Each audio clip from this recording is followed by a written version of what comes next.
Paano nagiging kapitbahay ang kapitbahay? Dahil ba malapit lang? Yung kapitbahay ba doon sa kabilang kalye? Iba sa nasa katabing bahay? Live here. Look out for here. Simple, di ba? Sa oras ng pangangailangan, handang dumamay ang mga kapitbahay. Kami rin. With a helping hand and a warm meal. Sino pa bang magdadamayan kundi tayong magkakapitbahay?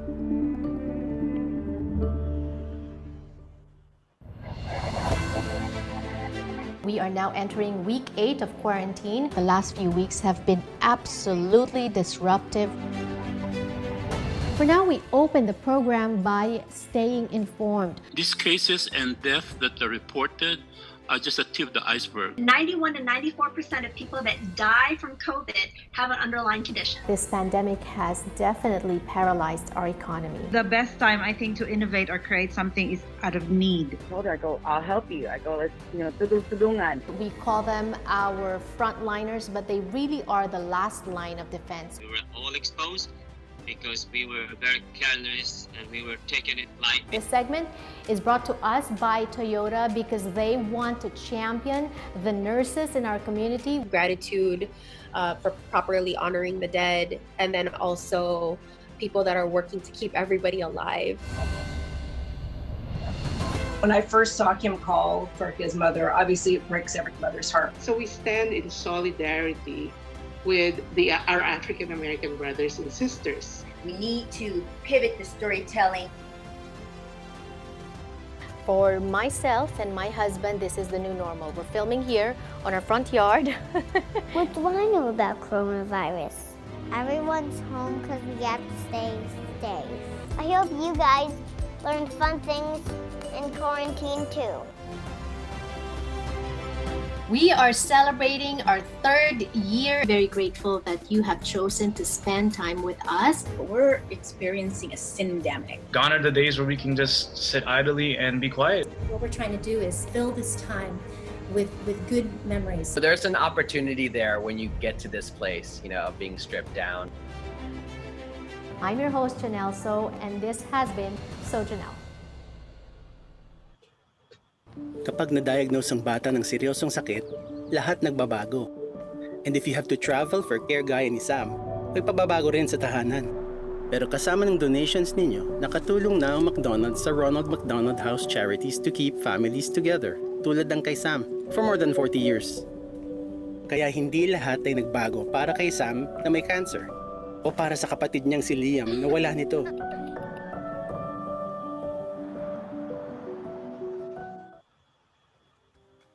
Hello everyone, welcome to So Janelle. I'm your host, Janelle So.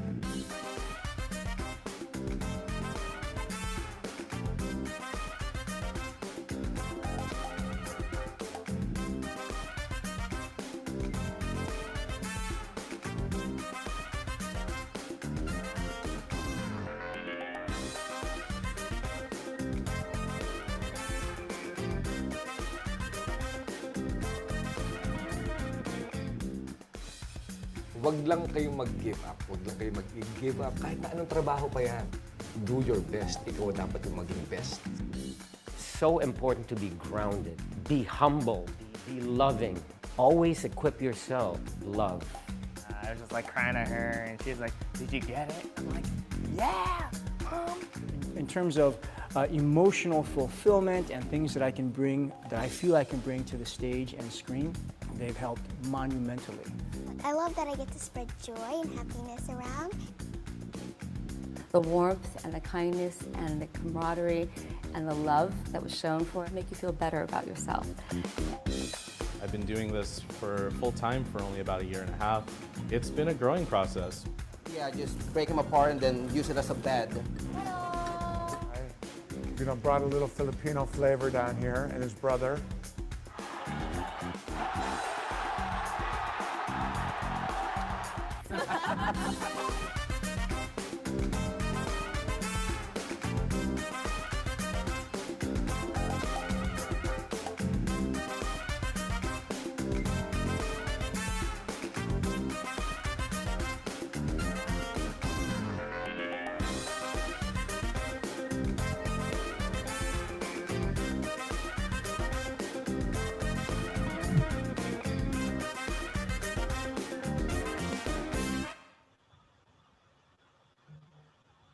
ang city lines, county lines, pati state lines. Ang mga ito, they don't create places. Tao ang bumubuo nito. Kaya dito, tinutulungan namin ng Ronald McDonald's House Charities to keep families together through childhood illness. At dito, tinutulungan namin ang first responders who step up para tulungan tayong lahat.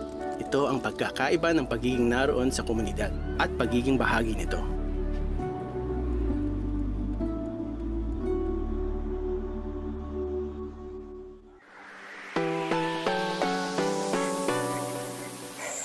Hello, everyone. Thank you so much for joining us. You know, as a society, it is our mission to prioritize the education of our children.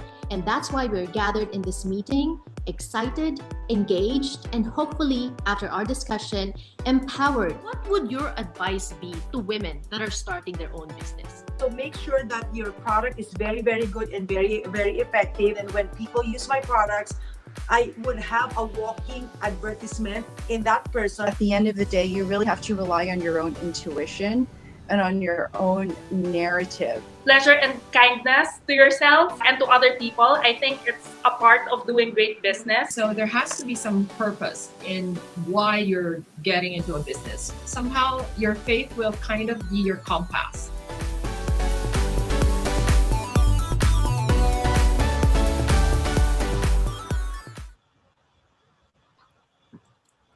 All right. Hello, everyone. Thank you so much for joining us tonight talking about giving. It is, after all, the season of giving, and we thank you for giving us an hour of your Saturday evening, Saturday night for those on the East Coast. I know it's late, 10 o'clock?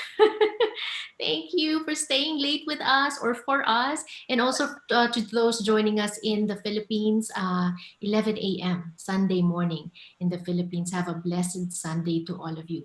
I just want to start with the ultimate givers. Those are our frontliners, you know, taking care of us, saving lives, especially during this time.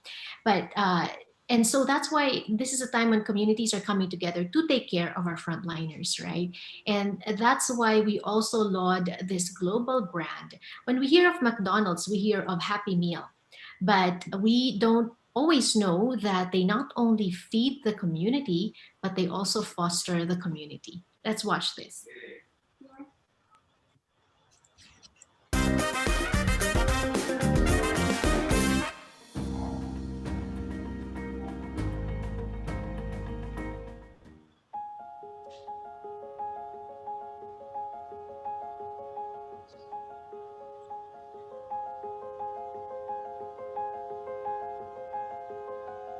My name's Melvin, and I'm 26 years old, and I'm from the Philippines.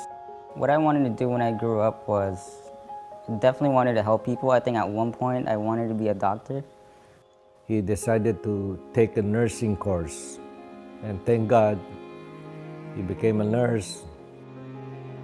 There's a different side of work, intensive work that comes in with the COVID, but it's not until we really saw people coming in, like we saw something different.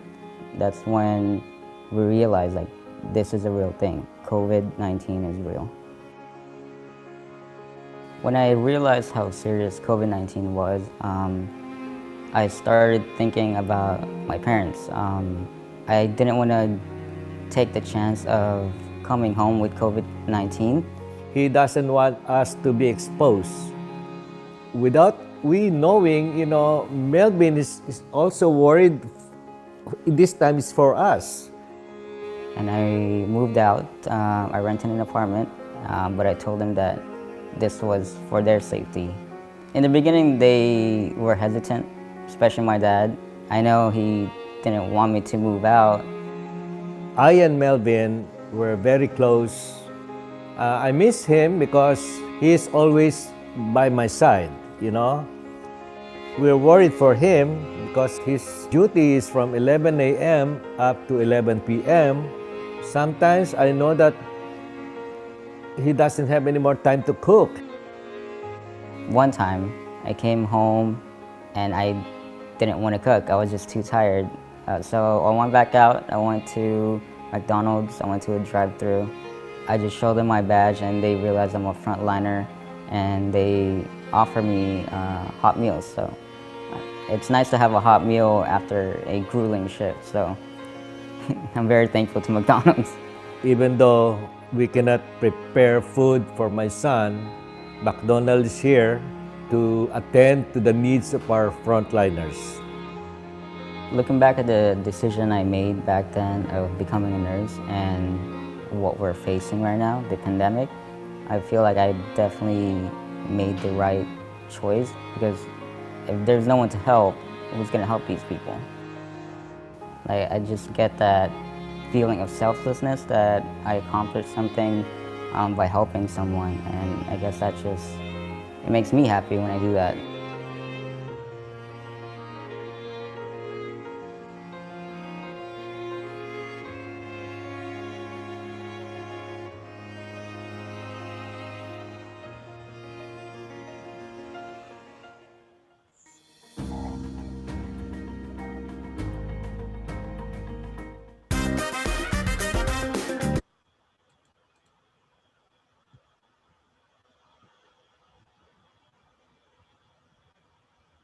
There. Such a fitting opening to our discussion this evening, giving beyond generosity, all forms of giving to those who need it most.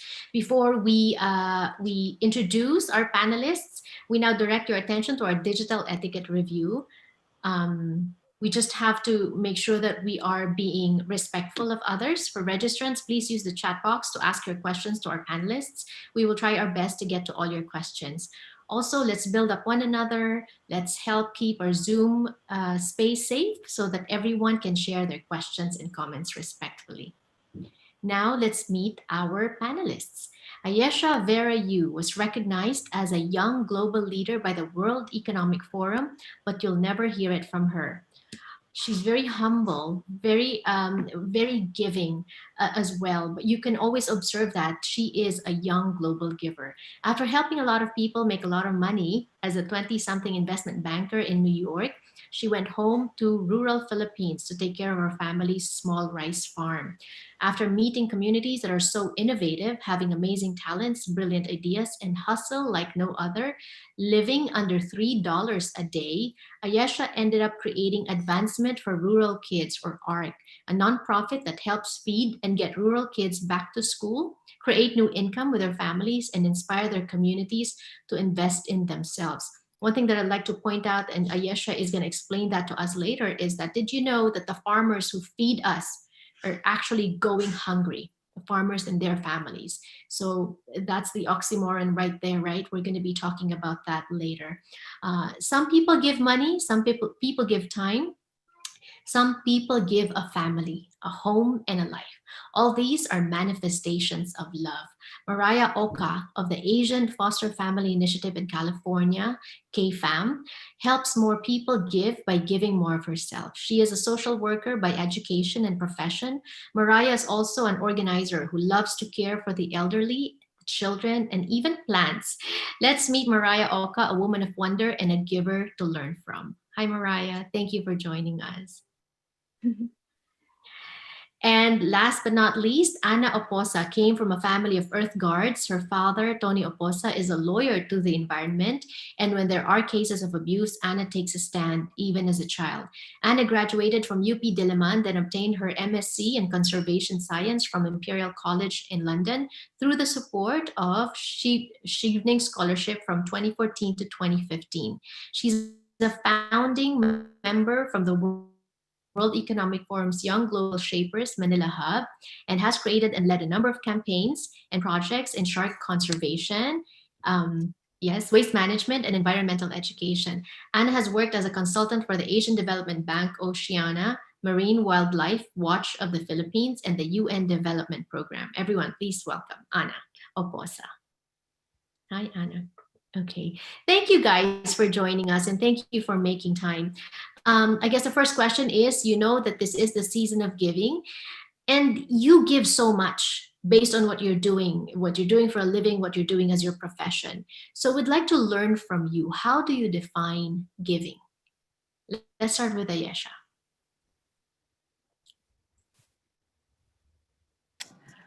I think giving to me is really thinking about the other person. listening to them, listening to what their dreams are, what their needs are, what they're yearning for at that moment. And, that's how, in my personal life, when I think of giving to my family, I think about, well, what would they want? What would surprise them? What would bring them joy? What would further them? What can they use at that moment? And when I think about when I partner with farmers and fisher folks in rural Philippines, I think about, two things, what their dreams are, what their needs are, and I think giving is all about listening and believing, listening to them and believing that they can do it, because they can, and they do. They actually go beyond what their expectations. Right. I like that, listening to others, because really giving is about what the other person needs, not what we want to give them, right? Yeah. Mariah, your definition of giving. Hi, yeah. First of all, I just want to thank you, Janelle, and your team for having me represent the Asian Foster Family Initiative. For me, almost immediately when we think about giving, our minds go to giving material goods or resources. And in my line of work, and even in my own personal community work, time and space are probably just as valuable as any type of material support.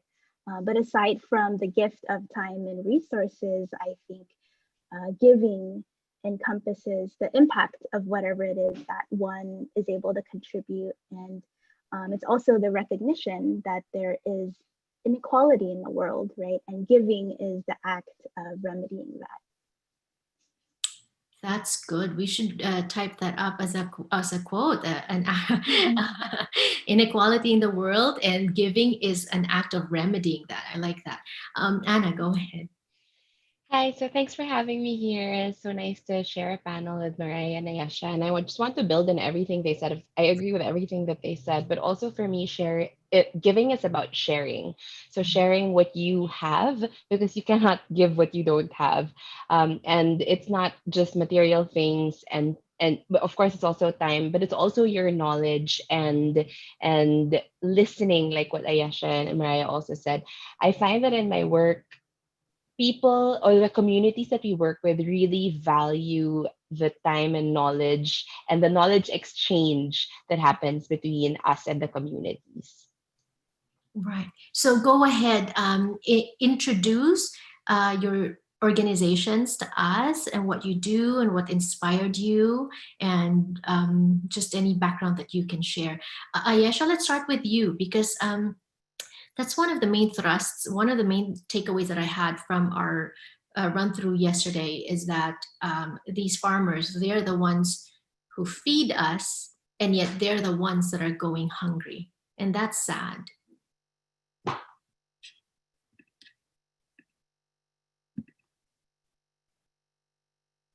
Did not realize that I was muted.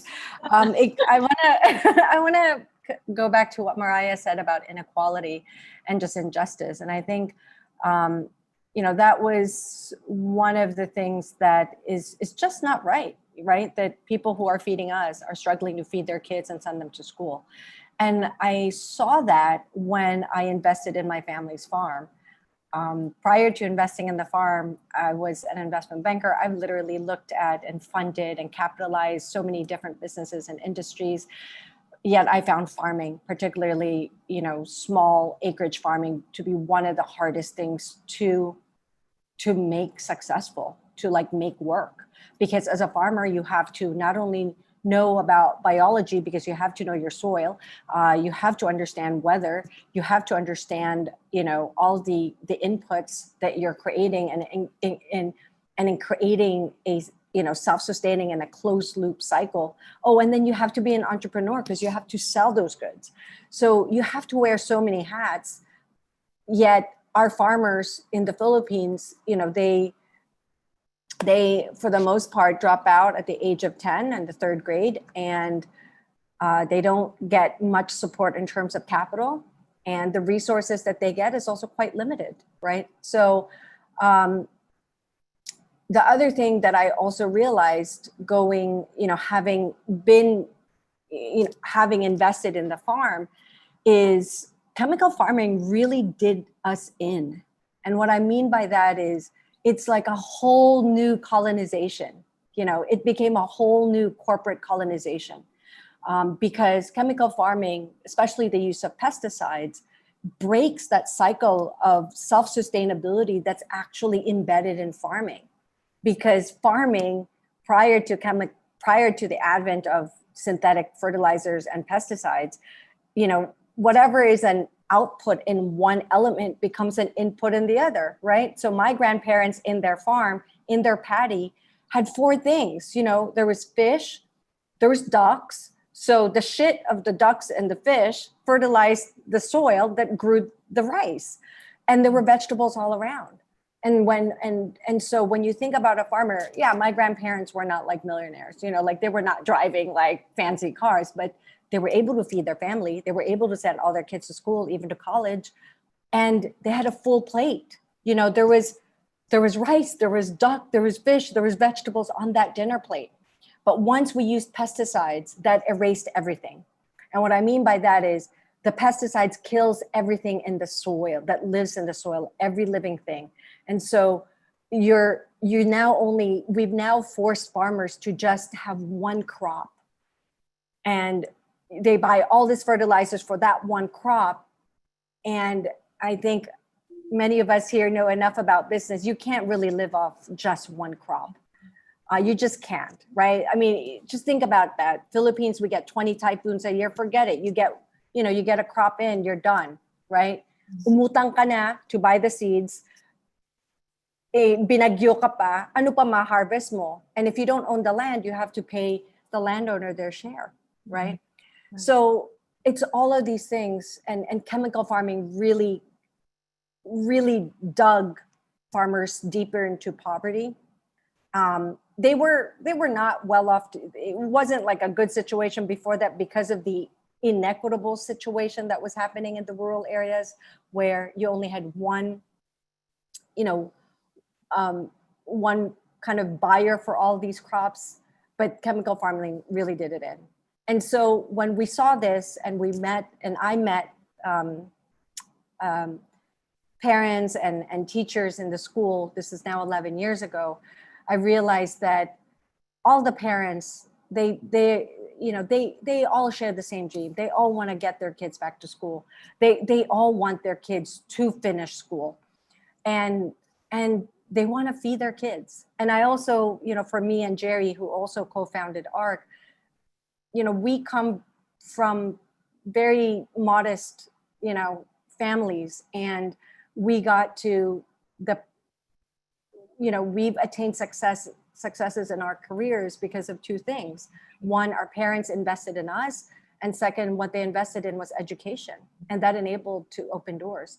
And so that made us create Ark, because we saw that there is a need. There are communities that do want to partner.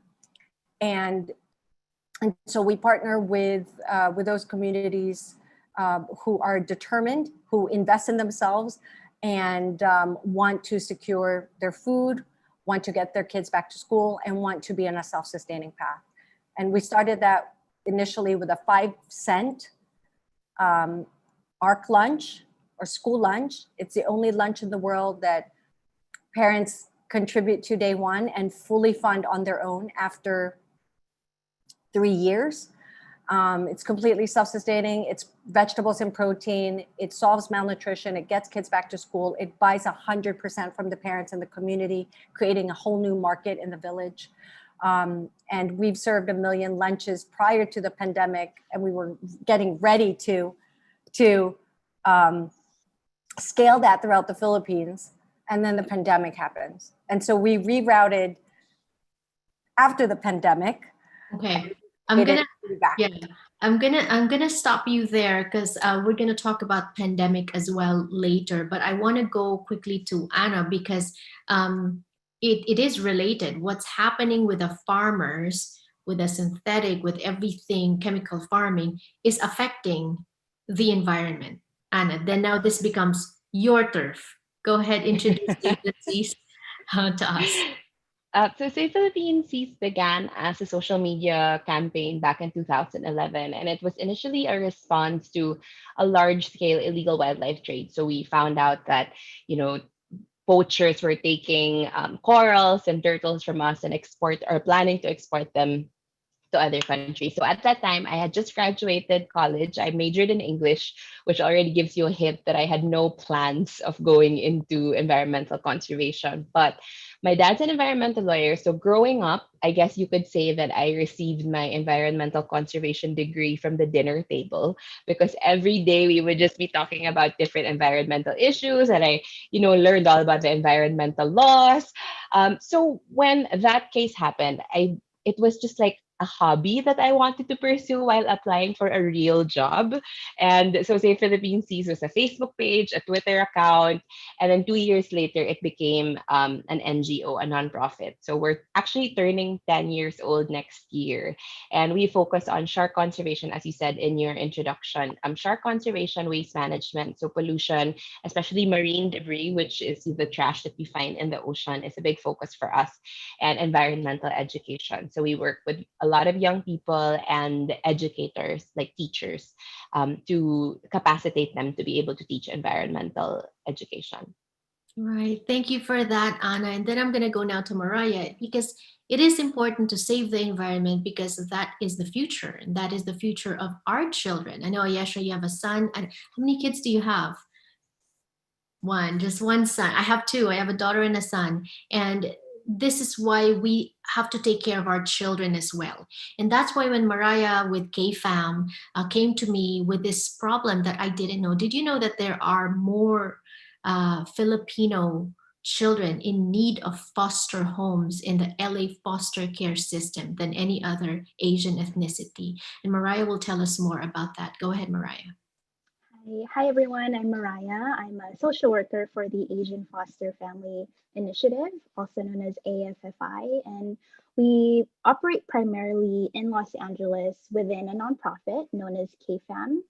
And I ended up here because I learned that Filipino children make up the highest number of Asian children in the LA foster system. And to be honest, I was curious, why are these kids in the system in the first place? And the more that I learned, the more that I realized that assisting these children requires genuine knowledge of their culture, including understanding their specific traumas. And so I'm responsible for getting to know really deeply these individuals and these couples who want to become resource or foster parents. And so I'm also an advocate for these children to make sure that they feel like they're being heard, that they feel safe, making sure that they know that their concerns are valid and reminding them of their strengths as well. And I'm here today to find some safe homes for them. So thank you for having me.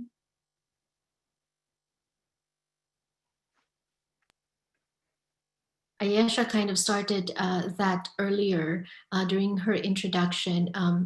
All of our lives have been turned upside down, right? On different levels, varying degrees because of this pandemic. And I can only imagine, Ayesha, for the farmers. I know that we have Tita Mariela Fletcher here of NAFA joining us. I know that in the beginning, that's where I think I heard it from first because of her. She started this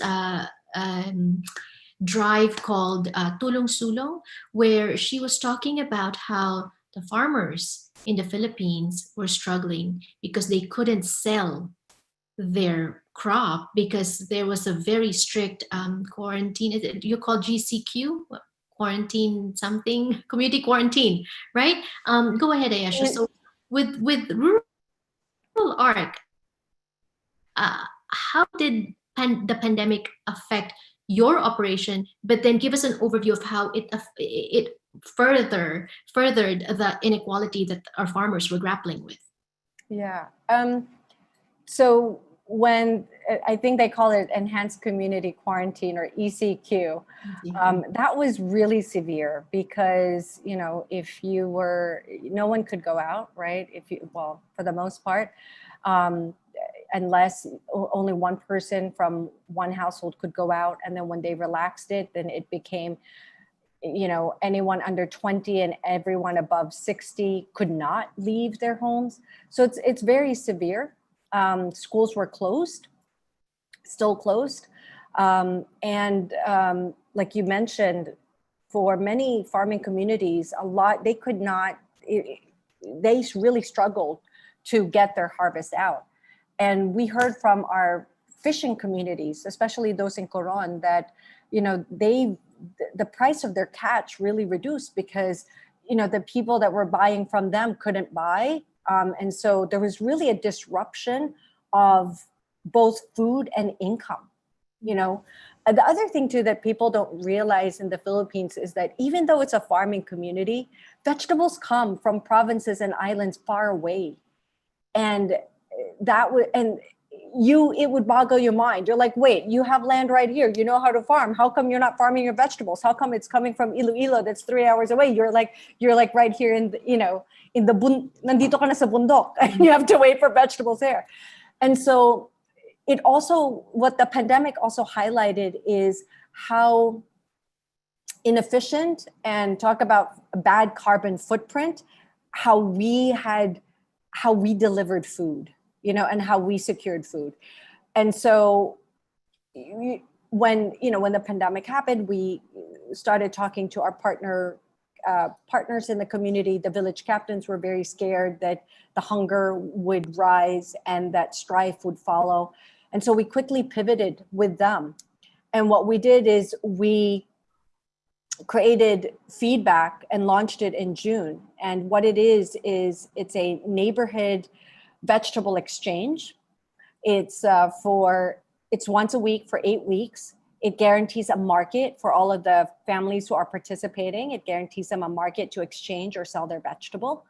And what it did was that it actually solved hunger and secured food in 5 weeks, in just 5 weeks. And what it borrowed from the Ark Lunch is that, Ark Lunch was a centralized system. It happened in school. We bought all of the vegetables and the protein from the parents and the community, but it was a cooked lunch, right? Now you're in a pandemic, you can't have centralized situations. And so we decentralized it. We took it from the school and brought it at the neighborhood level. So that way you didn't have any transmission or community spread. And at the same time, we switched from cooked lunch to fresh vegetables because the parents are home anyway. They can actually cook for their kids. And the key thing to all of this and why Ark Lunch works and why feedback even works, I think it works better. I've been in this game for 11 years. I've never solved hunger in just 5 weeks. And we have farming communities who've had hunger season, for decades, like 30 decades. And this is their first year not to have a hunger season. And we have fishing communities that never gardened ever before in their lives now have over 80% of the families in their communities gardening. So what really, really the key to that is creating a market, even for 8 weeks, because that was the key to the behavior change. So it kind of goes back to my point about listening, right? Listening to to your partner, who your partner community is. If you know they have $3 a day, they're not going to plant a vegetable or a crop where there is no guaranteed market. But once you create a market, tuloy-tuloy na. So Right. now we bought about 44 tons of vegetables that we gave back to the community, the participants, right? So they brought their vegetables, we gave them money for it, and then they went home with, they would come to market with 3 vegetables and leave with 20, right? Kasi everyone contributed. And just like what Anna said, everyone shared, and then hati kapatid. And then one of the kapitans actually said, you go there with 1 vegetable and you leave meron ka ng pakbet. And we did it for masarap. And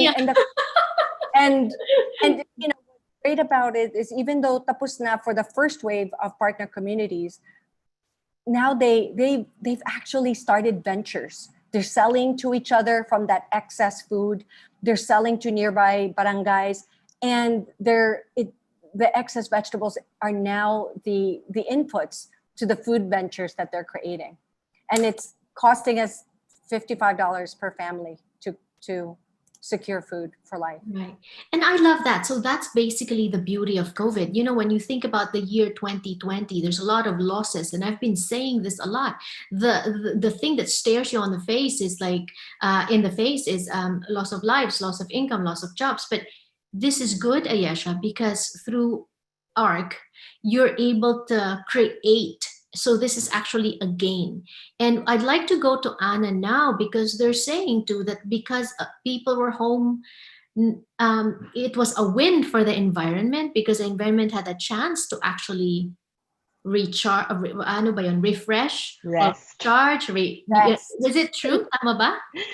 I think that needs to be, I don't want to romanticize the impacts of COVID. I think we have to be really critical about the statement that the environment was able to rest, because there are also cases reported, like because there's no enforcement and policing, illegal activities actually increased when it comes to illegal fishing and deforestation.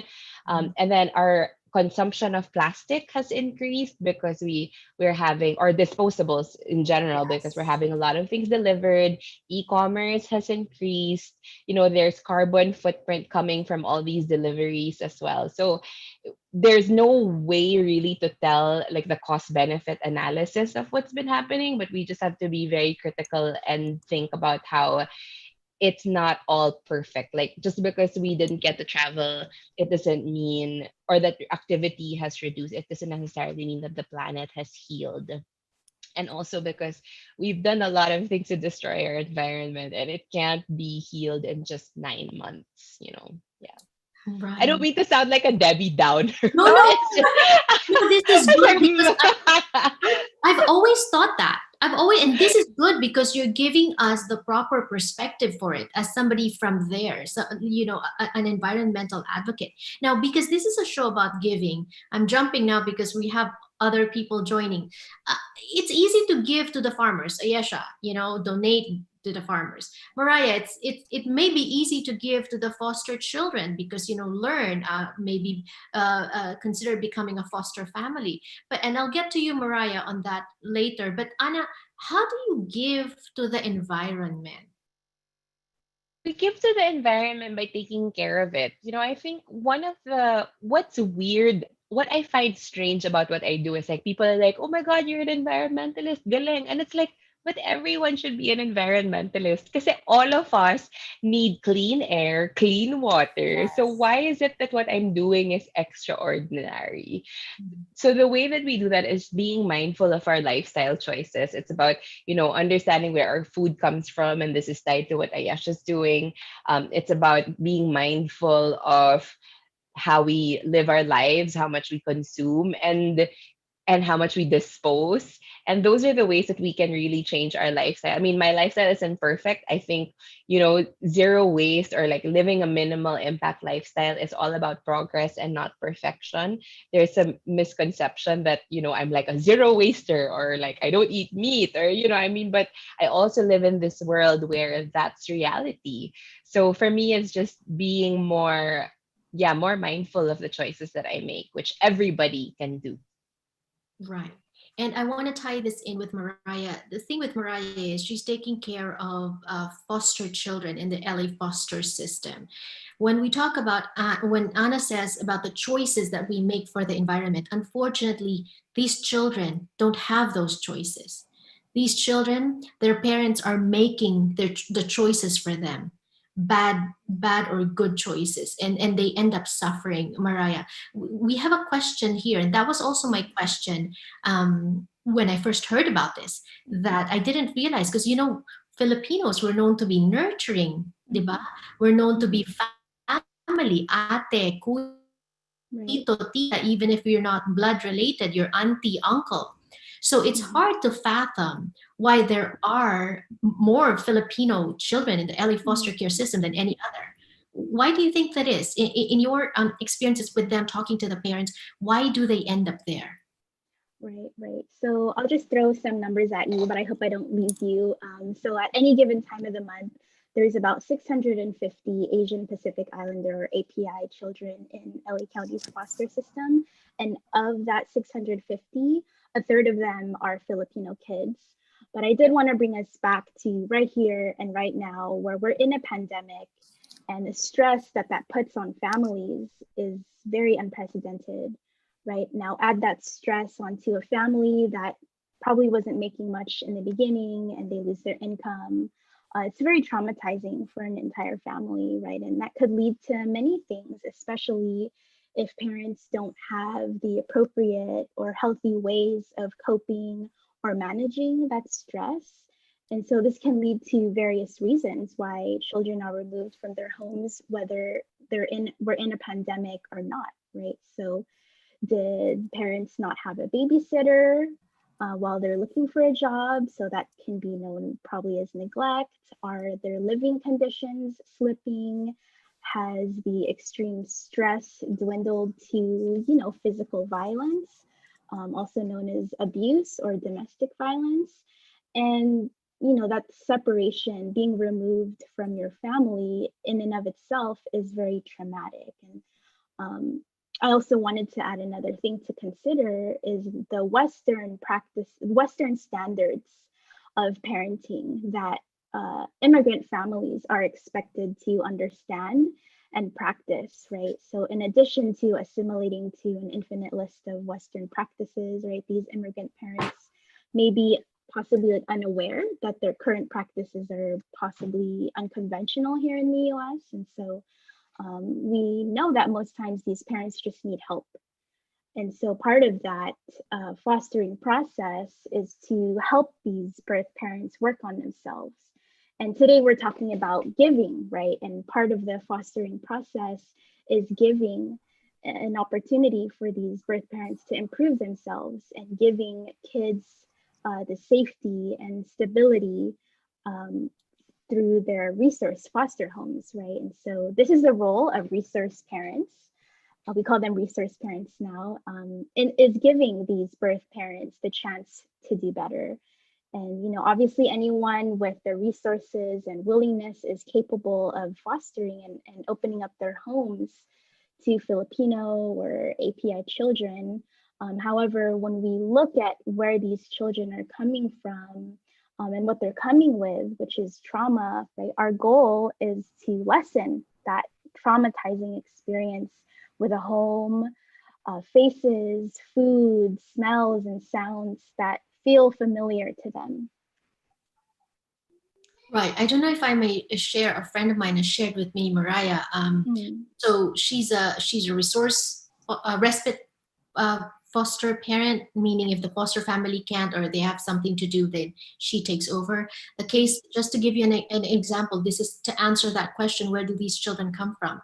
She has a boy now, a 7-year-old boy, who was being raised by a single mom. Both mother and son migrated from the Philippines. They rented a room in a house for rent. So a room there. The mom had a boyfriend who was an alcoholic.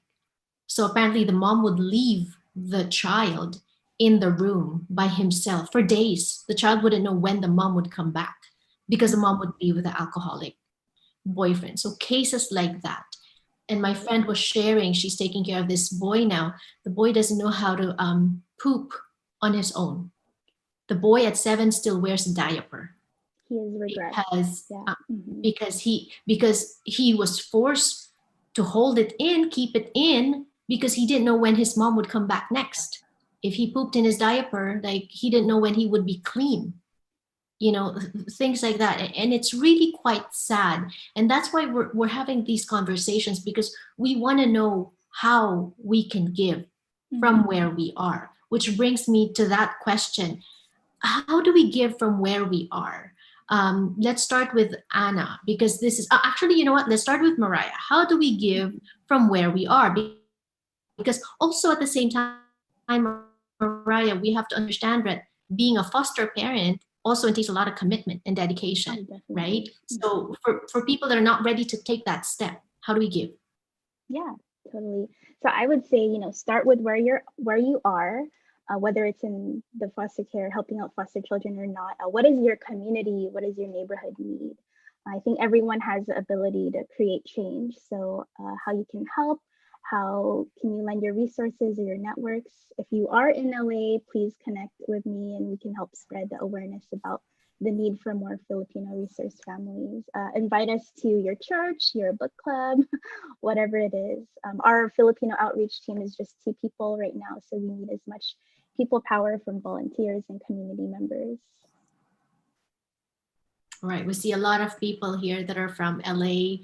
We hope you can take the time to know more about how you can be a resource parent or a resource family. And what Mariah was saying earlier was that, you know, when these children have gone through trauma already, we don't want to add to that trauma by putting them in a foreign household. So if they are Filipino, they're used to Filipino food, hearing Tagalog, you know, the Filipino smell, and Filipino language. Oh, yeah, Tagalog na nga. Yeah, so we want to, as much as possible, put them in a Filipino home as well. Para naman nakakakain din sila ng Filipino food, they understand the language and all that stuff.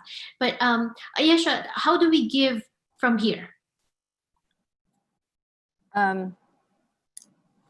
It's kind of hard to go after Mariah because I feel like I'm like, Mariah, after what you've shared, I'm already thinking about like, oh my God, I need to connect Mariah to my friends in LA because it's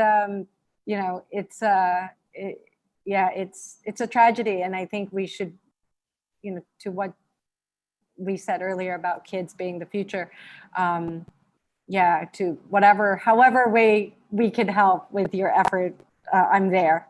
With respect to Ark and with respect to partner farmers and their kids, we hope that you would invest in us and the farming communities. You can go to ruralkids.org /invest and invest $55 to help farming families secure their food for life. I have that question. So one time, $55, that's a family that you're securing their food for life? Yep. Wow, $55, guys. I'm sure we can, you know, each of us can put $55 in, especially magpapasko na, instead of like giving, like, you know, we moved many times. This year has been difficult for my family because, you know, we had a remodel that went on for a full 12 months, and just unpacking now the boxes, like, you know, my children, myself, I don't need any more stuff. You know, if you just look through your closet, you don't need any more stuff. And that's also helping the environment, right, Anna? That's why we see a lot of buying secondhand, buying vintage, renting clothes, because that's helping the environment as well. Anna, I asked you earlier how we give to the environment, and you've given us like concrete steps to do that. Here's a question now. I'm merging it with a Q&A.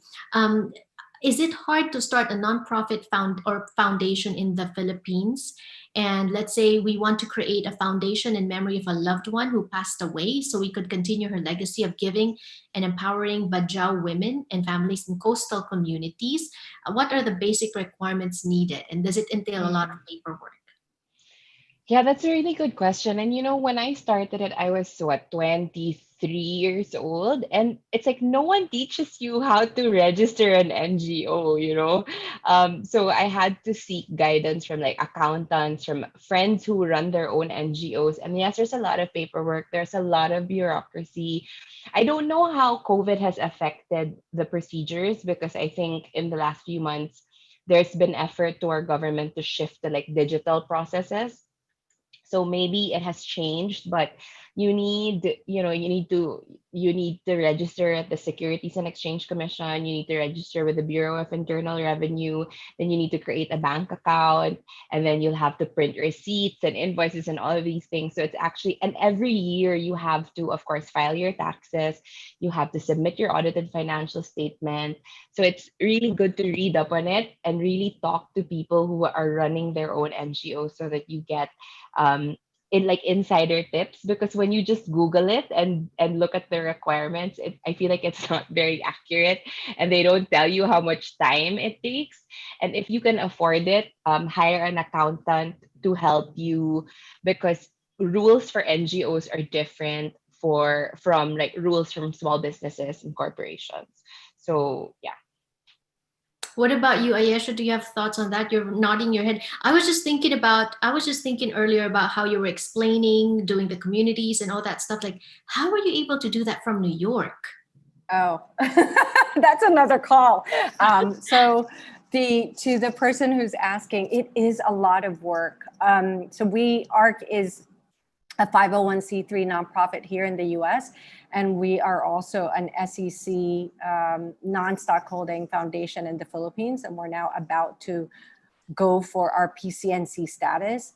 I have to say, creating a nonprofit here in the US is much faster than creating a nonprofit in the Philippines. Everything that Ana said, oh my God, grabe, as in super. Like we're as I said earlier, we're ex-bankers. I love to trace the cash. We literally trace every dollar. We have receipts for everything. But the bureaucracy in the Philippines is, I think it's quite oppressive and quite punishing. And so to the person who wants to kind of honor someone and have their impact, have their lives continue to create lasting impact, I would say start looking for nonprofits who are already in existence. See if you can partner with them, because then you will get to your impact much faster than having to create your own. We have an internal counsel, we have an internal auditor. Our finance person, we have two finance people, one here in the US, one in the Philippines. Both have over 25 years of experience with large companies as a finance person. We have legal counsel both here in the US and in the Philippines. And on top of that, we have external counsel. CSIP is our external counsel partner in the Philippines. And then here's the US, it's Milbank Tweed. So it's a lot. So my suggestion is be very clear on the impact that you want to make and what's really going to honor your relative, and partner with the best nonprofit that shares your mission. All right, thank you for that, Ana and Ayesha. Mariah, I'll have you answer this question from this question from the audience. Benefits of giving to a foundation versus giving directly to the community. So say, for example, I want to be a foster parent. Why do I have to go through all these trainings? Why do I have to go through all like vetting and all that? Why can't I just, take the child and help? Mm-hmm. We'll start with you, because it's like, Okay. giving to a foundation versus doing it directly. Yeah. Well, in terms of going through an agency to be a resource parent, I'm sure there's a lot of mothers here on this call right now. Taking care of a child is a lot of responsibility. And so there's also a lot of responsibility and regulations for agencies to make sure that we're doing our own due diligence, following, laws to make sure we are assessing families who are appropriate and safe for these kids who've gone through that trauma. As far as, benefits of giving to a foundation for AFFI, we have clients whose needs and strengths we are already directly familiar with. So as opposed to a foundation, which is still helpful, just that where that money goes is decided for you. So when you give your time or other material support, know that what you're giving goes a long way for a child, whether that goes towards their educational or recreational tools. Right. Thank you for that. And thank you for mentioning that you don't have to be a resource parent, which we mentioned earlier. There's three things that you can give: your time, your talent, your treasure. You can give your time to volunteer. Ana, I'm sure you get volunteers a lot for your events as well, right? Or if you want to give your talent, like if you have a talent in what? Singing to raise funds, or art, if you're an artist, right, Ana, to create different flyers or whatnot. Yeah, Or definitely. We also look for social media content creators. So that's one way, we used to do a lot of field work and travel and like convening stakeholders in a community, which was a big change this year because we couldn't really, so we can't do events like that. We weren't allowed to go into the water for a long time. And even now it's hard because you need all these permits. So it's been quite a challenge trying to save the sea, so you can't even be near the sea or talk to people near the sea. So one way that we've pivoted is creating more digital content and creating modules for specific audiences like teachers, young leaders, and that has been the way that we still gather people virtually and reach our objectives. Right. And of course, Ayesha, we heard from you basically also $55. I can't get over that. $55 for life. You're saving a family for life with $55. Yes. Thank you for that. I want to introduce this other video now. It's the same. And now I'm like, we should have invited them. I should have. Yeah, I blacked on that. But Ronald McDonald House charities, they help families with critically ill children with housing, so that these families can be close while their children are can live close by to the hospital while their children are being treated. I don't know if the video is already ready. I'd like to run that. It's a 3-minute video for all the moms out there thinking about the children as well, whether it's children of farmers, whether it's foster children, whether it's for the future of our children. That's why we're saving our environment. We want to run this video, and then after that we'll do our last messages and last words. Go ahead, Francis.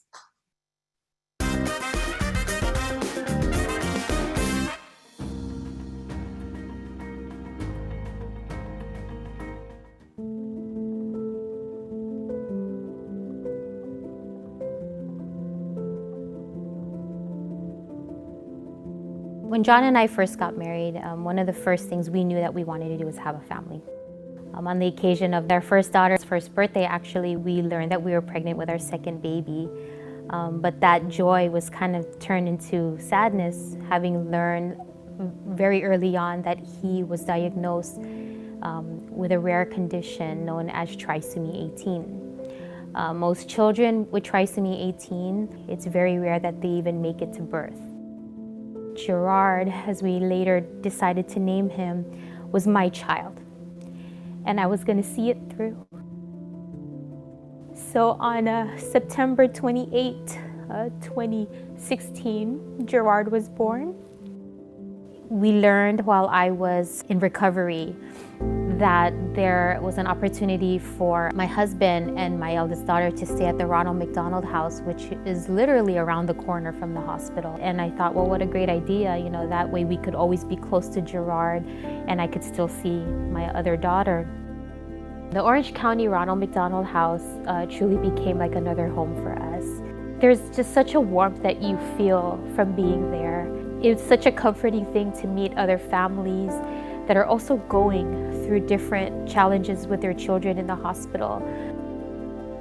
There are a lot of times with Gerard where the doctors would tell us that, this could be it, this is it, this is it. And I think as his mom, I always knew that it wasn't ever time until Gerard let me know that it was time. But that last day, it was different. He made it very clear to me that he was ready to go home. Gerard passed away on August 17, 2018.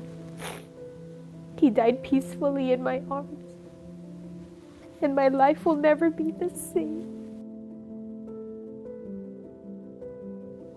It wasn't even 2 months after I had lost Gerard, I actually gave birth to my third baby, Elena Kalea. Elena never got to meet her brother, but I firmly believe that somewhere their paths crossed before she came into this world. She knows that's her kuya, and she knows that he will always be watching over her, watching over my family. And for that, I will always be grateful till I see him again.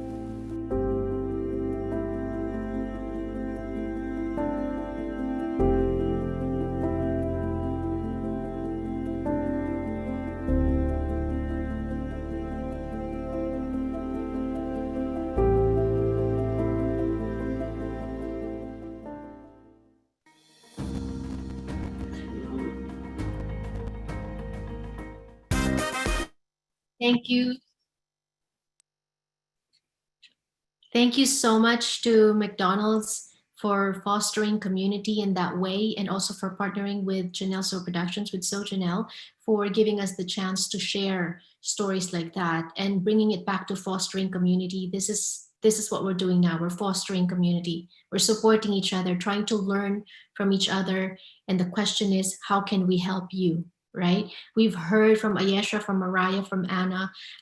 Just as a parting message, and I always ask this, it's been an hour, last 5 minutes, and I want to keep it to 8 o'clock. So I want to be respectful of your time.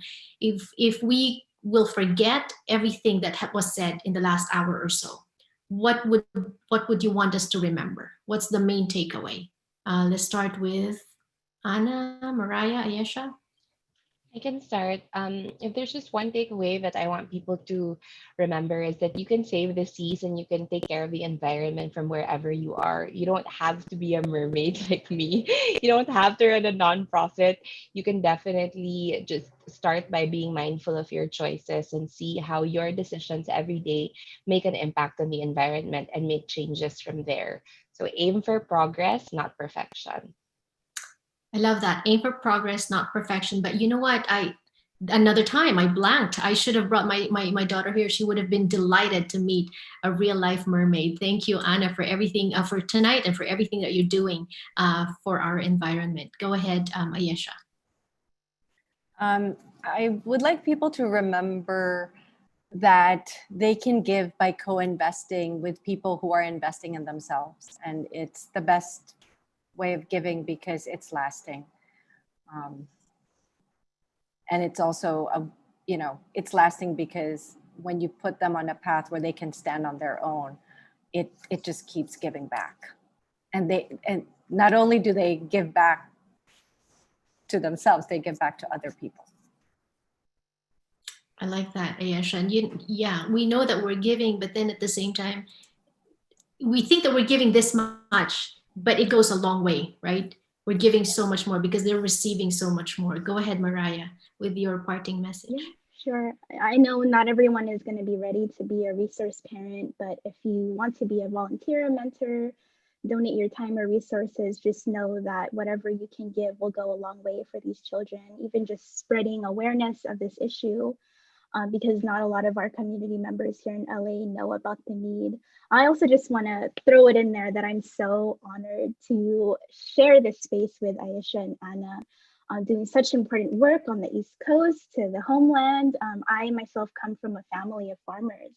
And so I know, firsthand the injustices and inequality and oppression that they experienced throughout the years, and as well as our environment. And I am a community organizer outside of this work. And I personally believe, I know we all are working with nonprofits right now, but I believe in the combined partnership and leadership of nonprofits and the grassroots, because I believe in maximizing the resources of our nonprofits. And we also recognize power and influence that our individual clients, farmers, children and our communities have within themselves to spark that change. So I'm just so happy and blessed to be here today with you all. And I hope we can connect at another time too. And then Ayesha, I'd love to follow up with you guys.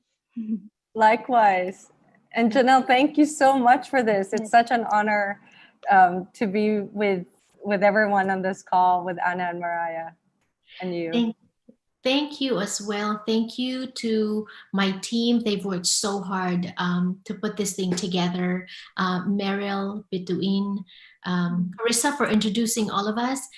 Francis, Rhea and Kea, thank you so much as well. If you want more, if you can also share with your friends and family. Spotlights are digital discussions outside of TV.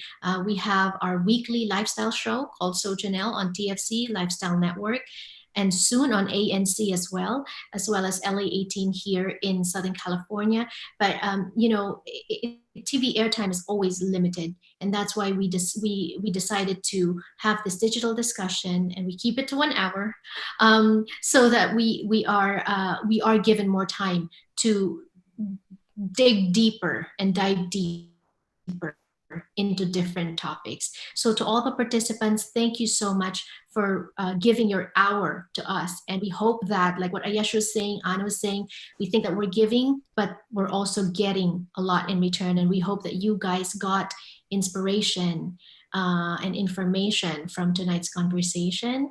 We are going to have a highlight edited. We're going to be in touch with you guys to know, to give you an idea when it's going to air as well on the show. And yeah, just thank you for all that you're doing. And I love that. Please connect after this. We can all learn from each other, and we can all give from where we are and give what we can.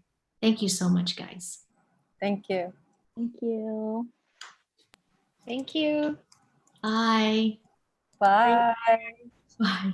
If anybody wants to unmute to say goodbye or last words. Yes, Bye. go ahead. Bye. Thank you so much. Thank you so much. I learned a lot. Thank you, Anna. Hopefully someday I can join one of your sea camps. Yeah, My next son is year, I hope. interested. I have a 14-year-old and he's really interested.